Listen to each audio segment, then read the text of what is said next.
auchangu paipa ndakauya apa ndakaona zvimbuka zvazvirumu zviya zvidoro zvinodhaka straight zvina 50 cents usamwa zviya zvokukuwadza zvo zvezva zvakashatisa please andika kopo waiti mutumbu wamusinyatsonzwa zvakanaka wamaudi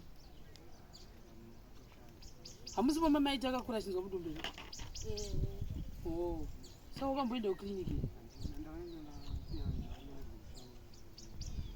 oh ubaiwe hanzvisoko ukabayiwa kuinda oh saka ndiri utora chikafuko ndo mudzimai wako nomupa ndindopa mudzimai wako ambona ndapa mudzimai wako handisika zvimashereni zvandoda kumupa nokuti ine munhu wakanditi ndite zvegrosari ndakaita shoma shoma saka imwe mari yacho ndoda kupa uyu mudzimai uyu agonotenga zvemumba nemabhuku emwana chikuru handika ndizvo kuri sei haikona kuzoti wasara wotanga kuzomurovera mari amazana munhu bo handiti asari kubukova zvako ariko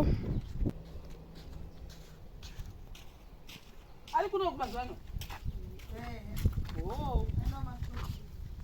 zviri sei guys to the people saka nhasi ndo last day rangu kuno kuti kumunyamapanda ndatotora nakazi kuti tauda kuenda so kune vanhu vazhinji vaichivhunza kuti ko kwana gogo nemuroora kwakazofamba sei saka gogo avarapa uyaone mawindo akazoiswa vanhu vazhinji vava vari concerned kuti mawindo edu akazoiswa ere kwati vachipisa masaga maketena makatozoisa takaisa jira mungoti konifemera kuti magirazi akaiswa aiwa magirazi akaiswa tinotenda makaita basa yenyu apa makutogara mukati takugara zvakufaya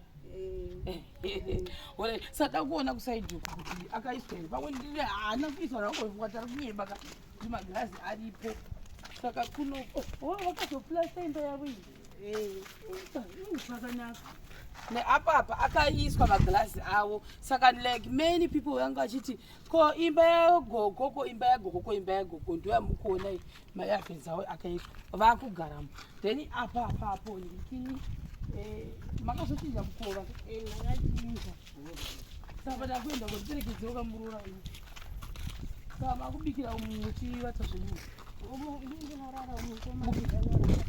muchiri kuvatirei mukomana ane saka kuti azorari nakadai achagopaigara ndokupika apasika vakaplasta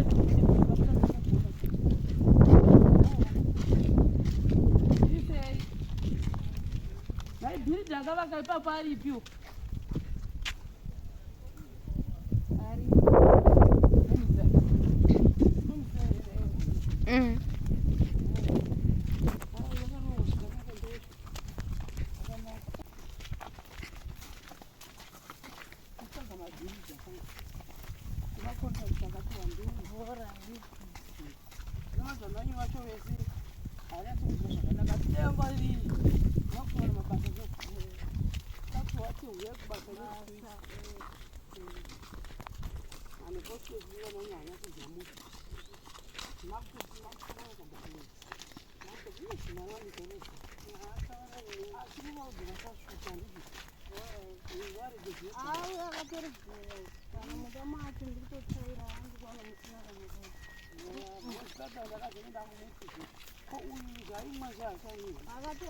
hatione nguva asingatoendekana nemashopo kwasi mari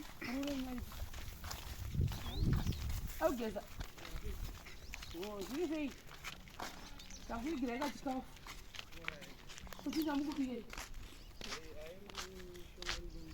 mudumbu azunzwa mudumbu zviri sei kuona vari sei augezerei ndiyewe ndada kakuratidza vhidhiyo redu rerakazorasika saka ndada kuratidza kuti mawindo akaiswa mawindo guys aya akaisiwa saka painzi nemunhu ndikini nditsvagire munhu wekupa grosari ini ndakaona hangu mwoyo wangu wakabva kusora zvorwa indiudza kuti ndibatsire mudzimai uyu nechikafu ichocho. Saka apa wakuenda kumba unobatsira nemudzimai wako kuti chikafu asi muviri wako uri chii? Ukaita sei? Hausi kumwa here zvikozodi? Hauchamwi? Ai pandakauya apa ndakaona zvimbuka zvazviri zviya zvidoro zvinodhaka zvina 50 cents. Usamwa zviya zvokukuvadza zviwa. Zvezva zvakashatisa, please. Andika kupo waiti mutumbu wamusinyatsonzwa zvakanaka wamabudi. Hamusi mama maita akakura achinzwa mutumbu here? Oh. Saka wakamboendawo kiriniki? Oh, ubaiwe? Hanziseka ukabayiwa? Kuenda? Oh. Saka ndinotora chikafuko ndo mudzimai wako nomupa ndindopa mudzimai wako. Ambona ndapa mudzimai wako handisika zvimashereni zvanoda kumupa. Nokuti ine munhu wakanditi ndite zvegrosari. Ndakaita shoma saka imwe mari yacho ndoda kupa uyu mudzimai uyu. Agonotenga zvemumba nemabhuku emwana chikuru. Handika ndizvo kuri sei? Haikona kuzoti wasara wotanga kuzomurovera mari. Amazana munhu bo. Handiti. Handitika. Asi please usamwa zvimukozodo. Hachamwi mazuva ano. Ndavoti mbanakauya mazuva ekutanga paipa pakazara zvigubhu zvezvo zvemukozodo ine meri. Hamuzvitwa kukwanza. Zvazvinokukuvadza zviya. Nefola dzenyu dzotimbomira. Zvino woti unogwara iwe wogwara zvozodei.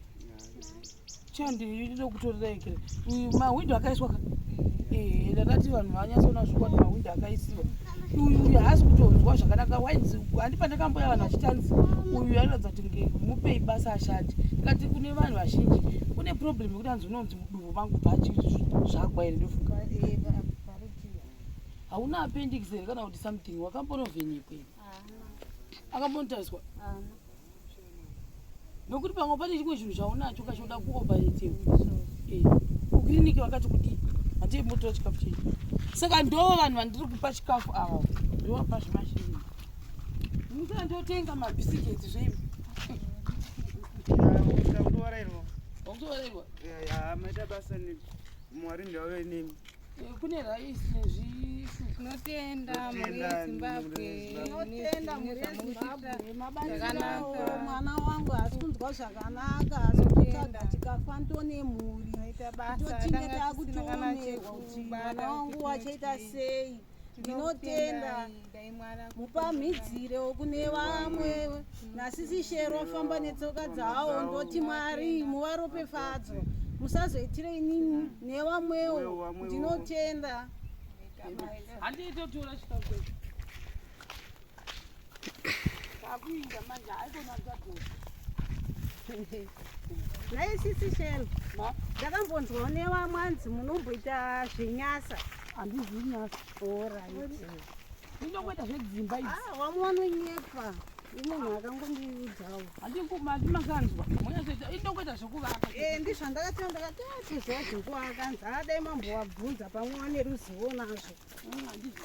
Alright. Ndakunetera izvo. Ndongota indongoita mwaenda chikoro.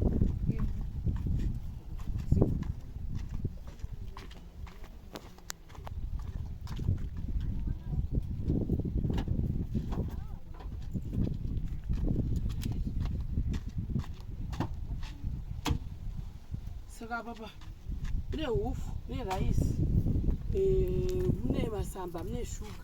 Then ndochigokupa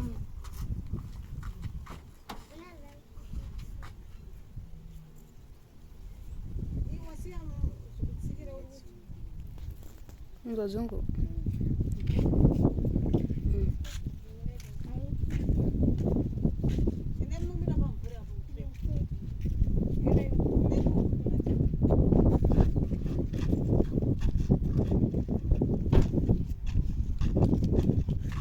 mari. Handisi uchaishandisei. Vanhu vasazotevereka zvikwereti kava vachiti kuda waita mbinga chiyekera.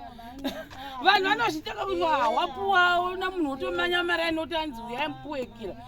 Ipocket money yavo yokuti vawane zvekutekera vashandise. handisi kuti uchashandisa chii ndosara ndiokusara manditika saka thingi ndizvozvo guys. Ndokutendai nesapoti yese. I think inini kwangu ndapedza munomunyamapanda for time. Maybe pane zvimwewo zvichingori pending pachipo 1 or 2 pamwe ndikazowana mukana. Kune vanhu vaya vaindirairaraira nekuti apa patime yangu ina haichanditenderi ndamirirwawo kune mamwe maprojects. I think ndakaextenda ne2 days saka harizotifei kuti mamwe maworkers atinoshanda nawo vanenge vatimirira isu tichingoramba tichifocusa ne1 nzvimbo. Guys, apa ndichitori kunoko kuti ndabva ndangotora mashoko ekuti chipo wakawanikwa nyashawo akaitawo lakira akaitawo akaitirwawo 2 rooms dzake akaitirwawo furniture. Hazvirevi kuti manje vanhu vabva vafuna kufira sekuti chipo wakati gwafevha kupfuura imi. Handiti iriwo iropa remunhu wei.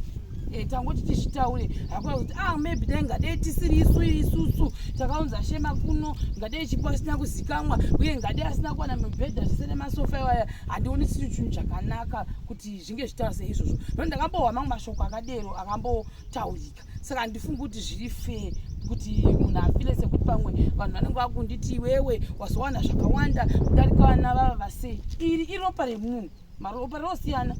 Ini ndinofamba nechitokotoko kuna umwe anofamba nemafortuna asi ndotoidawo fortuna.